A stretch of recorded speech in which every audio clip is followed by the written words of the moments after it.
حکومت پاکستان. تر همدې شعار لاندې په پراخه کچه د ولسونو ستر لاریون د لغمان ولایت د الینګار او فرجغان ولسوالۍ ولسونو له لوري د پاکستان د پوځي رژیم د روانو وحشتونو غندلو او د خپلو دفاعي او امنیتي ځواکونو څخه د ملاتړ په موخه پراخ لاریون ترسره شو. دوی وایي که اجازه ورکړل شي په لومړي کرښه کې به د رد ظلم په نوم پیل شوي عملیاتو کې د خپلو نظامي ځواکونو سره اوږه په اوږه وجنګېږي.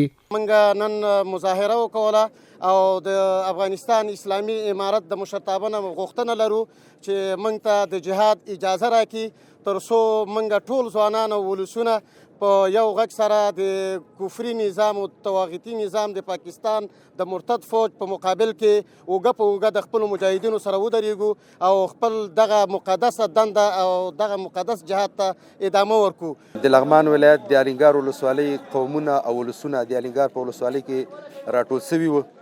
موخه او هدف د خپلو امنیتي دفاعي ځواکونو نه ملاتړ او حمایت او د پاکستان هغه ظالمانه یرغل او وړاندې بمبارۍ غندلو چې څه موده مخکې زموږ د یو هیوادوال کور ور وران کړ. نو د هغې په مقابل کې چې کوم د انتقام او د غچ اخیستنې عملیات د موږ دفاعي او امنیتي ځواکونو شروع کړي دي، د افغانستان ټول ولسونه د هغې حمایت کوي.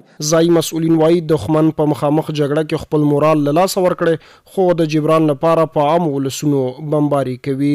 د نظام په ملاتړ باندې د ولسونه په ډېر شوق او مینې محبت سره ووتل او د لرې لرې ساحونه دلته راغلل.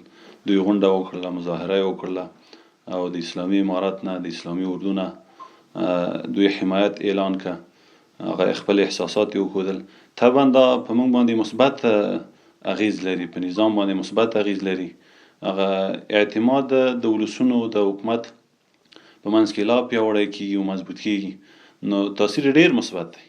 دا لاریونونه په داسې حال کې کیږي چې د پاکستان اجیرو ملیشو پر وړاندې د افغان دفاعي ځواکونو غچ اخیستونکي بریدونه په بریالیتوب دوام لري.